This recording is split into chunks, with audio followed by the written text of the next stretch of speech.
Hi friends, Ayyanar துணை சீரியலில் இன்றைக்கி நாளைக்கான எபிசோடு பார்க்கலாம். புதுசாக பார்க்குறவங்களா இருந்தால் சப்ஸ்கிரைப் பண்ணிக்கோங்க, லைக்கு ஹைப்பு கொடுத்து விடுங்க. வாங்க வீடியோக்குள்ளே போகலாம். நேற்றுக்கு எபிசோடு எதில் முடிச்சிருப்பாங்கன்றது பார்த்திங்கன்னா, சேரன் வந்து நிலா வீட்டுக்கு போயிருப்பாங்க. அங்கே பேசிவிட்டு அங்கேருந்து கிளம்பி வரும்பொழுது வந்து பார்த்திங்கன்னா, நிலாவுடைய அப்பா வந்து என்ன ரீசனுக்காக வந்து நிலா வந்து சோழனை வந்து டைவர்ஸ் பண்ணா அப்படின்ற மாதிரி தான் வந்து கேட்டுட்டு முடிச்சிருப்பாங்க. அப்படியே எபிசோடு முடிஞ்சிருக்கும். இன்றைக்கி வந்து பார்த்திங்கன்னா, அவங்க மனோகரும் இவங்க சேரனும் தான் வந்து பேசுகிற மாதிரி தான் இருக்கும். அவங்க வந்து பேசிவிட்டு என்ன தேவைக்காக வந்து சோழனை வந்து டைவர்ஸ் பண்ணா, இவ்வளோ ஒன்றா சேர்ந்து வாழ்ந்தவங்க, லவ் பண்ணவங்க தானே, எதுக்காக இந்த மாதிரி நடந்தது அப்படின்ற மாதிரி சொல்லும்பொழுது சேரன் வந்து எல்லா விஷயத்தையுமே கிளியராக எக்ஸ்பிளைன் பண்ணிவிடுவார். இந்த மாதிரி வந்து கல்யாணம் பிடிக்காம தான் வந்தா, ஆனால் அதை வந்து சாதகமாக பயன்படுத்திக்கிட்டான் சோழன். அதனால் அந்த கல்யாணம் நடந்த விஷயத்த வந்து அன்றைக்கி கோர்ட்டு கேஸ் நடக்கிற அன்றைக்கி ஒரு இன்ஸ்பெக்டர் மூலயமா தெரியும் பொழுது கோவப்பட்டு எனக்கு வேண்டாம் அப்படின்ற மாதிரி தான் ஃபுல்லாகவே டைவர்ஸ் பண்ணிட்டா அப்படின்ற மாதிரி தான் சொன்னதுக்கு, என் பொண்ணை கரெக்டாக தான்ப்பா வளர்த்துருக்குறேன், பரவாயில்ல அப்படின்ற மாதிரி தான் வந்து அவர்கிட்ட சொல்லிவிட்டு அதுக்கப்புறம் அங்கேருந்து நேராக வீட்டுக்கு வருவாங்க. தேனே என்ன பண்ணிட்டு இருக்கிறேன், என்னங்க ரொம்ப சந்தோஷமாக வரீங்க, எதுக்கு அவனெல்லாம் கூட்டியுமே நீங்கள் விட்டுட்டு வரீங்க அப்படின்ற மாதிரி சொன்னதுக்கு, அவரை கொண்டு போய் விட்டுட்டு வந்தனால தான் எல்லா விஷயமே இப்போ கிளியராக இருக்குது. நம்ம நிலா கிட்ட கேட்டோம்ல என்ன தேவைக்காக டைவர்ஸ் பண்ணாங்க அப்படின்றது, இப்போ ஆமாம் அவன் தான் லவ் பண்ணி கல்யாணம் பண்ணிட்டு போயிட்டா, அதுதான் தப்பு, அவள் லவ்லாம் பண்ணவே இல்லை, நான் ஒரு தேவைக்காக இங்கேருந்து கூட்டின்னு போய் சென்னையில் விடு அப்படின்றதுனால தான் அவன் வந்து அதை சாதகமாக பயன்படுத்தி கல்யாணம் பண்ணிக்கிட்டான். எனக்கு தெரியுங்க, அவன் பொறுக்கி மாதிரி இருக்கிறான், இவன் எப்படி அவளை லவ் பண்ணா அப்படின்றது தான் எனக்கு கோபமாக இருந்தது. இப்போது அதெல்லாம் இல்லைன்னு தெரிஞ்சபோது ரொம்ப சந்தோஷமாக இருக்குது அப்படின்னு தேனு சொல்லுவாங்க. உடனே மனோகர் என்ன சொல்லுவார்னா, என் பொண்ணை நான் ஒழுங்காக தான் வளர்த்துருக்குறேன், இப்போ ரொம்பவே சந்தோஷமாக இருக்குது, எங்கே நிலா எங்கே அப்படின்னு கேட்டதுக்கு உள்ளார இருக்கிறா அப்படின்னு, சரி கூப்பிடு அவளை அப்படின்னு சொல்லிட்டு சொல்லுவாங்க.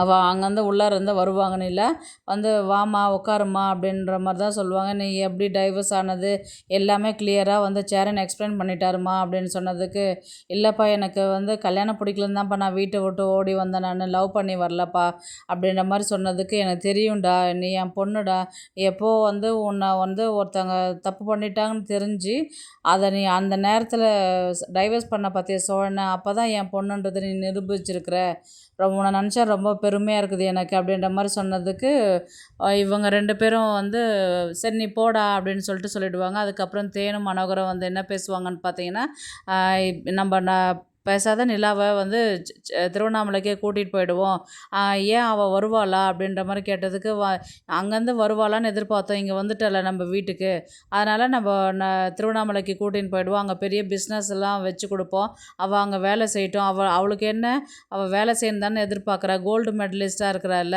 அதனால் வேலைக்கு போகணும், வேலை செய்யணும்னு தானே எதிர்பார்க்குறா, அவள் அதே செஞ்சுட்டு போட்டோம், அவளுக்கு பிடிச்ச மாதிரி அவள் அங்கே கூட இருக்கட்டும், இல்லைன்னா பெங்களூர் கூட போட்டோம், ஆனால் இங்கே மட்டும் இருக்கக்கூடாது அப்படின்ற மாதிரி சொன்னதுக்கு தேன் உடனே என்ன சொல்லுவாங்கன்னா, கரெக்டுங்க, இங்கே வந்தாக்கா ஏதாவது ஒருத்தன் மாற்றி ஒருத்தன் மதியானம் காலையில் எதையாவது கொண்டு வந்து கொடுத்துக்கிட்டு இங்கே வந்து பார்த்துக்கிட்டு உக்காந்துருக்குறானுங்க அப்படின்ற மாதிரி தான் வந்து சொன்னதுக்கு, ஆமாம் இங்கேருந்து முதல்ல நம்ம போயிட்டா தான் நிலாவும் சந்தோஷமாக இருப்பாள், நம்ம கூட வருவாளா நிலா, இவ்வளோ நம்ம கண்டிப்பாக வந்து தான் ஆவா, இப்போ நம்ம அவளை முழுசாக நம்மளை நம்பிட்டா, அதனால் நம்ம கூப்பிட்ற இடத்துக்கெல்லாம் இல்லை கண்டிப்பாக வந்து தான் ஆகுவா அப்படின்ற மாதிரி தான் வந்து இவங்க 2 பேரும் பேசின்னு இருப்பாங்க. உடனே சோழன் தான் வந்து மெசேஜ் அனுப்பின்னு இருப்பார், என்ன பண்ணுற அப்படின்ற மாதிரி. அதுக்கப்புறம் இவங்க நான் அப்பா கிட்ட பேசிகிட்டு இருந்தேன் அப்படின்னு நிலா வந்து சொல்லுவாங்க. டேட் லிட்டில் பிரின்சஸா நீ அப்படின்ற மாதிரி சொன்னதுக்கு, ஆமாம் அப்படின்ற மாதிரி தான் நிலா வந்து ரிப்ளை பண்ணுவாங்க.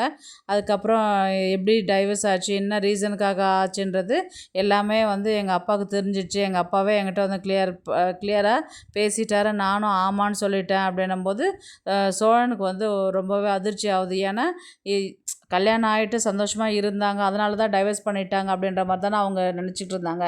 இப்போ இந்த விஷயம் சொல்லும்போது அவங்க எதாவது பிளான் பண்ணுவாங்க அப்படின்றது மட்டும் சோழனுக்கு கொஞ்சம் ஸ்ட்ரைக் ஆகும்.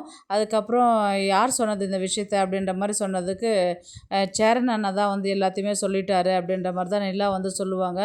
அண்ணனுக்கு அறிவே கிடையாது, எதுக்கு நீங்கள் அவரை சொல்கிறீங்க, இப்போ என் மேலே இருக்கிற அந்த பிளாக் மார்க்குன்றது போயிடுச்சு இல்லையா, அப்போ எங்கள் வீட்டில் இப்போ என்னை நம்புவாங்க இல்லையா அப்படின்ற மாதிரி சொன்னதுக்கு, இப்போ உங்கள் வீட்டில் நம்புவாங்க பண்ணுவாங்க, அடுத்தது அவங்க என்ன பிளான் பண்ணுவாங்கன்றது உனக்கு தெரியுமா அப்படின்ற மாதிரி சோழன் வந்து நிலாவை பார்த்து கேட்பாங்க. என்ன பிளான் பண்ணுவாங்க, இப்போல்லாம் எங்கள் அப்பா அம்மா என்கிட்ட நல்லா பேசுகிறாங்க, சந்தோஷமாக பேசுகிறாங்க, ஜாலியாக இருக்கிறாங்க, எந்த ஒரு ரெஸ்ட்ரிக்ஷனும் போடுறது கிடையாது, என் விருப்பத்தின் பேரில் தான் எல்லாத்தையுமே பண்ணுறாங்க அப்படின்னு சொல்லும்போது, ஒரு 2 நாளைக்கு பாரு, அதுக்கப்புறம் வந்து உங்கள் அப்பாவுடைய புத்தி என்னன்றது தெரியும் அப்படின்ற மாதிரி தான் சோழன் சொல்வார்.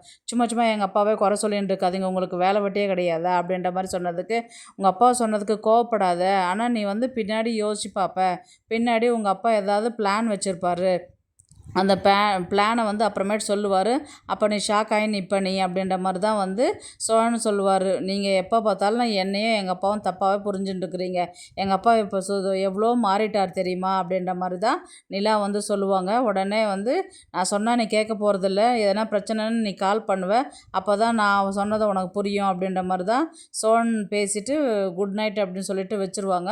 சோழனுக்கு வந்து கொஞ்சம் பயமாகவே இருக்கும், ஏன்னா நடந்த விஷயத்தினால இப்போ மனோகர் வந்து நிலாவை கூட்டிகிட்டு திருவண்ணாமலைக்கு போயிடுவாங்கன்ற ஒரு பயம் வந்து கன்ஃபார்ம் ஆகிடுச்சு. ஆல்ரெடி கொஞ்சம் டவுட்டில் இருந்தது, இப்போ கன்ஃபார்ம் ஆகிடுச்சு, எதனா பிளான் பண்ணி இங்கேருந்து கூட்டின்னு போயிடுவாங்கன்னு. ஆல்ரெடி இவங்க மனோகரும் தேனுமே பேசியிருப்பாங்க, நிலாவை இங்கேருந்து கூட்டிகிட்டு போயிடும், இனி இங்கே விடக்கூடாது அப்படின்ற மாதிரி. இப்போ சோழன் எப்படி பயந்தாரோ அதுக்கேற்ற மாதிரி தான் இவங்களும் பிளான் பண்ணுறாங்க. ஆனால் இந்த விஷயம் எதுவுமே தெரியாத நிலா இருக்கிறாங்க. நாளைக்கு அவங்க வந்து திருவண்ணாமலைக்கு போவாங்களா போக மாட்டாங்களா அப்படின்றது தான் பிரச்சனையே வந்து ஆரம்பிக்க போகுது. இவங்க வந்து கொஞ்சம் வந்து சரி ஒரு நாள் 2 நாள் போய் பார்த்துட்டு வரலாம் வாமா அப்படின்ற மாதிரி தான் வந்து கூப்பிடுவாங்க. இவங்களும் கிளம்பி போகிற மாதிரி தான் போவாங்க. போயிட்டு அங்கே வந்து இவங்களுக்கு பிடிச்ச மாதிரி ஒரு பிஸ்னஸ் பண்ணி கொடுக்குறேன், அதுக்கப்புறம் பொண்ணு பார்க்குற விஷயமா இருக்கும். அப்போ தான் வந்து சோழன் சொன்னதை வந்து நிலா வந்து யோசிச்சு பார்ப்பாங்க. நிலா வந்து சோழன் சொன்னது அவங்க அப்பா அம்மாவுடைய கேரக்டர் என்னன்றது பின்னாடி தெரிய வரும். அப்போ வந்து சோழனை வந்து புரிஞ்சுக்கிட்டு உண்மையாகவே அவங்கள லவ் பண்ண ஆரம்பிப்பாங்க நிலா. பார்க்கலாம் கதையை வந்து எப்படி எடுத்துகிட்டு போகிறாங்கன்றது. இந்த வீடியோ உங்களுக்கு பிடிச்சிருந்தா ப்ளீஸ் லைக் பண்ணுங்கள், ஷேர் பண்ணுங்கள், சப்ஸ்கிரைப் பண்ணுங்கள். தேங்க்ஸ் ஃபார் வாட்சிங். இந்த வீடியோ பிடிச்சிருந்தா லைக் பண்ணுங்க, நம்ம சேனலை சப்ஸ்கிரைப் பண்ணுங்க. உங்க ஆதரவு ரொம்ப முக்கியம். நன்றி.